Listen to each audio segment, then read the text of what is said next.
Hey guys, it's to be entertained, and you know the vibes. And here I am with VM once again. How you doing, sir? What's going on, man? Ah, Normal well, guy, man. Are you the normal guy? Are you the guy who plays the normal guy in the normal guy videos?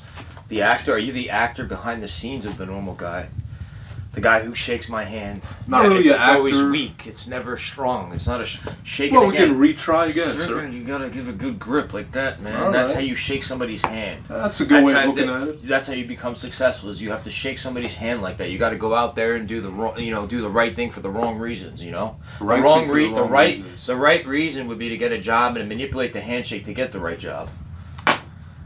So There you go. So speaking of jobs, Not in a bad way, in a good way. That's what I said. as me and you have a friendly relationship kind of going on, over the past decade I've known you. Yeah. You've think you held a have. bunch of different roles. Do you care to go into each different role and how each different role kind of impacted your life? Well, believe it or not. And what you think about it? I'm not gonna go from way back. I'll start from the latest job. Yeah, All right. please go ahead. So when I was doing shady and bad things, I don't want to mention, but I don't want to go. That's not the whole point of this. But keep it professional. And anyways, I met some of the legal jobs. My buddy's stepfather, who introduced me into the Local 3 union in New York City, which I was in, Electrical Brotherhood, Local 3, and I got into the elevator industry, and basically the hardest thing in that job basically was camping out on the street for a week just to get the application with thousands of people in one line. Wow. Yeah, so we had some struggles at the time. I mean, our tent was actually, ironically, camped out in front of Queens in a school, so we had to move it. Oh, So the next day, can you imagine, there's 1,000 people on this bunch line. of different people walking Yeah. around. And the day, then the cop tells us we have to move the tent up. So then, we have to move it and go in their position, and it rolls, uphill from the first position, We have to move it up this way. So, there were a lot of struggles. There were a lot of people just, doing, having erratic behaviors or whatnot and this and that. But you know what? At the end of the day, I didn't, if I sat there and complained about every issue that I was going to have during the process of going and getting the job, then I would have never had the job to begin with. Don't go in there with a failed mindset, right? Second of all, got the application, passed the placement test. Out of every 9 people that we had for every 15-minute interview, they only chose one person. And luckily, I did get the job. However, I did take it for granted, but then I realized, it was good money. It was an apprenticeship program, that runs for 4 years, from apprenticeship 1, and you go to school once a week after work on a Tuesday night to Queens Vocational School and get out at 11. But the problem is, it was the whole, commute. I have to get up at 4, I'd have to get up at 3:45 a.m. and then 4:30 I would have to, 4:29 is the earliest train to Metro Park and get into New York, so get there by 7 a.m. and then get out there at 3:30. So when it's all said and done, the hardest part was the commute, and you know what, in my opinion, money doesn't buy happiness, right? Because it really felt like I was a robot. But it was a good experience, the thing I learned is to pretty much do things that you love and have passion for it, so it's not like a job. It comes as instinct rather than just hating your job and hating your life. Well, there's a quote out there that says that if you love what you do, you will never, you work a job in your life. But how long did you hold that role? I hold that role for 1.5 years, man. I passed the first year as the helper, first division, and then the second year I just started having doubts, and from there, some people always say things happen in threes. Basically, you have 3 good opportunities in life, to whether it's a career, whether it's relationship, or anything, and you have to grasp on it. And life gives you clues on that, and knowing where you're going and what direction and what you have to do. And sometimes you kind of take things for granted and just throw it away and give it to somebody else. Did you like the job? Did you hate the job?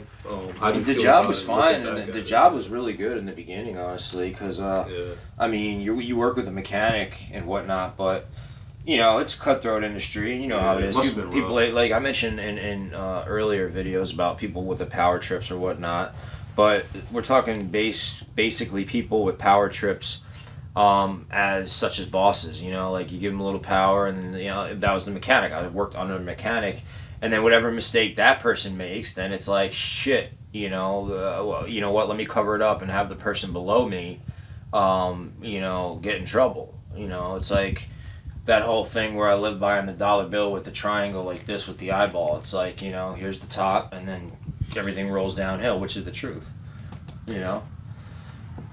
But actually, I have a question for you. Like, have you had an example of something similar to that where you had like a big shot at a career job and you took it and you successfully did it for some time or whatever the case may be, and then kind of gave it up? I guess an example could be pharmaceuticals I worked at last year. Yeah. I didn't really quit the job. The company kind of laid me off, but I guess I liked it. It was a chill environment. My supervisors were cool. It was a job that was easy to grasp. I was able to understand it.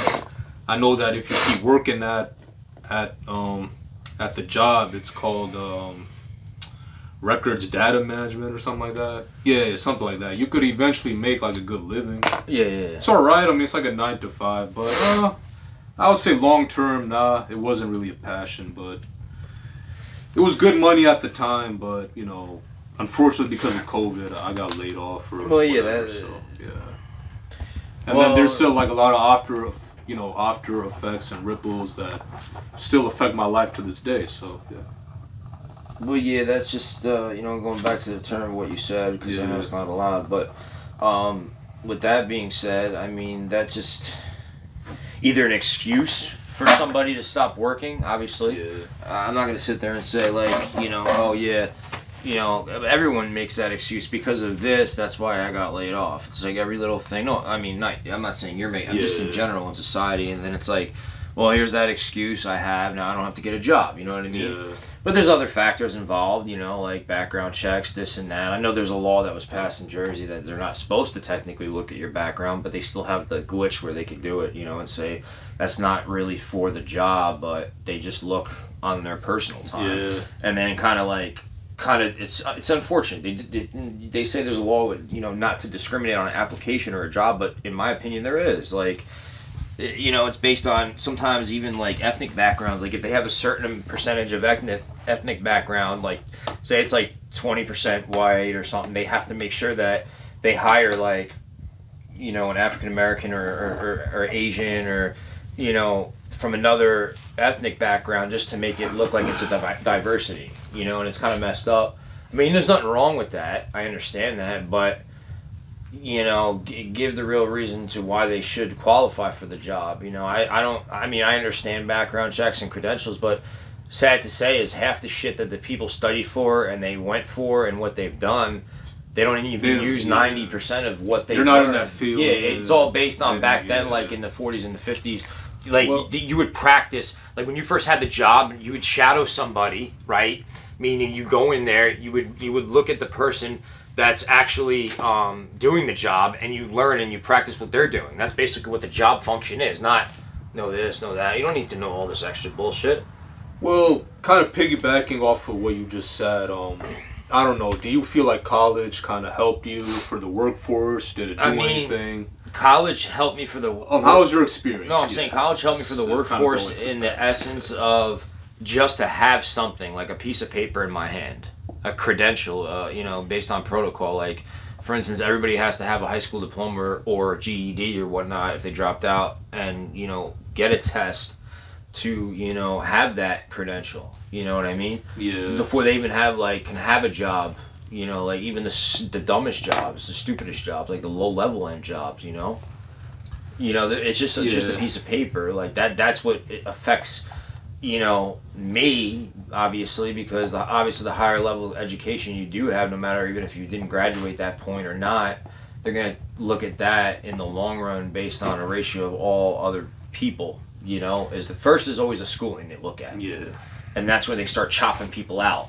Because remember, there's so many people in this world that they all, hundreds and thousands of people like will go online for a job application, but the actual employee does not see the employer that they need because it's based on just like everything typed up. They don't see their it's a weird reaction. system. Yeah, like it's not efficient. That's just to cut I off. agree. Yeah. All those extra. That's how they see it on Yeah, there. plus all the interest and all the loans that people play. Yeah, and then sometimes there's like I puts people in bad situations. Yeah, like I had an example when I was in FedEx ground as a trainer, assistant manager on a conveyor belt. But talk about some of your other jobs. Yeah, so like when I was a package handler before I got promoted, like I already knew on the inside that I got promoted. I was going to get the job. So based on protocol, we had to go through the interview process, right? Yeah, there's a process. There were it was really messed up and screwed up and fucked, whatever, however you want to say it, but. Yeah. There were people literally like coming in from like California and like Texas and all parts of the world just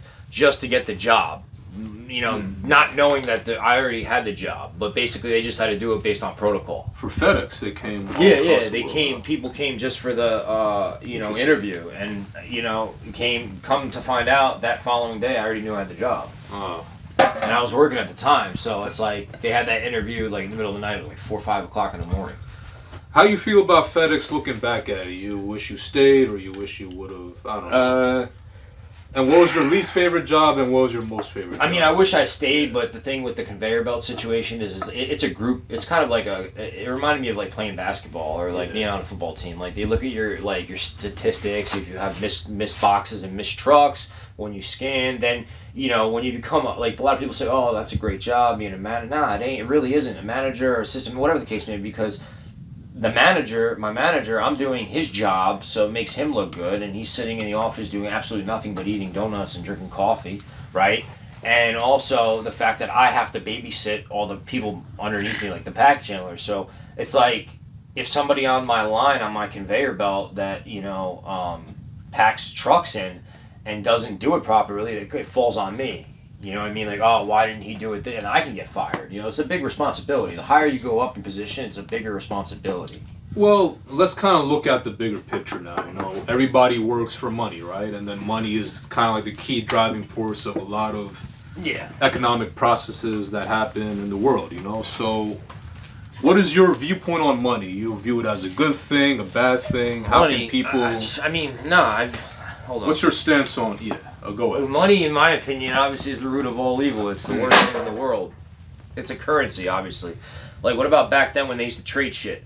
Like silver, gold, whatever, help somebody out. A chicken, a turkey, barter livestock, system, all that crap. Yeah. Now it's a piece of paper. Now it ain't even a piece of paper. It's credit. Now it's this. Now everything's computerized. Everything is a fucking stamp. Like you have to fucking sit there and robotic. Yeah, no, it's turning into that. Doesn't feel good.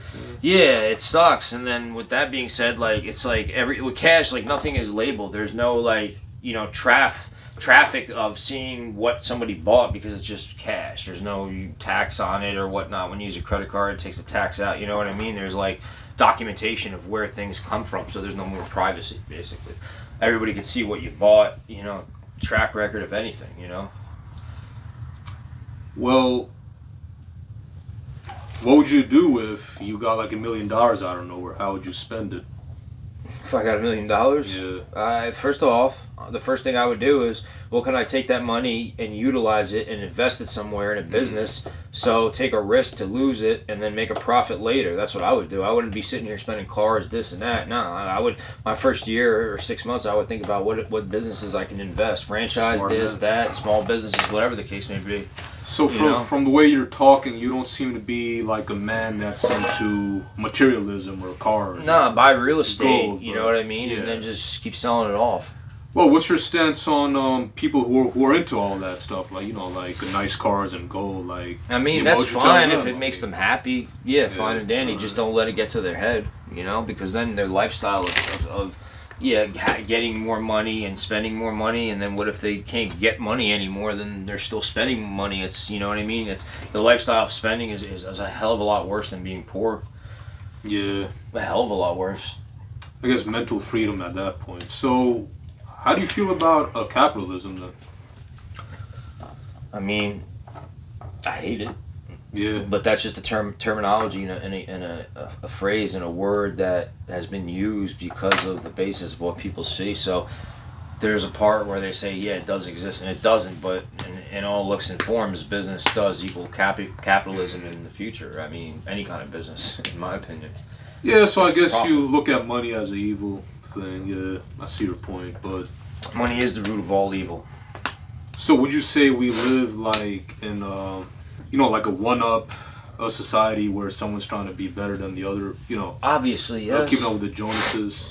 Well, yeah, now and social media too. Yeah, Like they social look media. at everybody else's, posts and whatever you want to call it, tweets, this, that, and it's like, oh, I want that, I want this. Why can't I have it? But you don't really realize back what they're like. They only put the good stuff online and make themselves look good. They don't know what's really going on the inside. Like Yeah. crap in the house, issues, this, that. They're not gonna post that online. So that's why you don't. It's artificial. It's bullshit. It's superficial stuff. And people get lost in the thought of that. It's a fantasy world out there, unfortunately, and it's not realistic anymore. So if it were up to you, you'd do away with social media. You don't see any benefit in it, or you see it as negative, positive? Social media, it depends on how you use social Yeah. media. Social media in the context of looking at other people's profiles and trying to be better than them, no, it ain't going to happen because everyone has a different talent, a different skill, a different way about doing things. So, don't do it. Don't copycat people. Don't do those stupid challenge things or whatnot, and just do your own thing and be unique and genuine in what you do.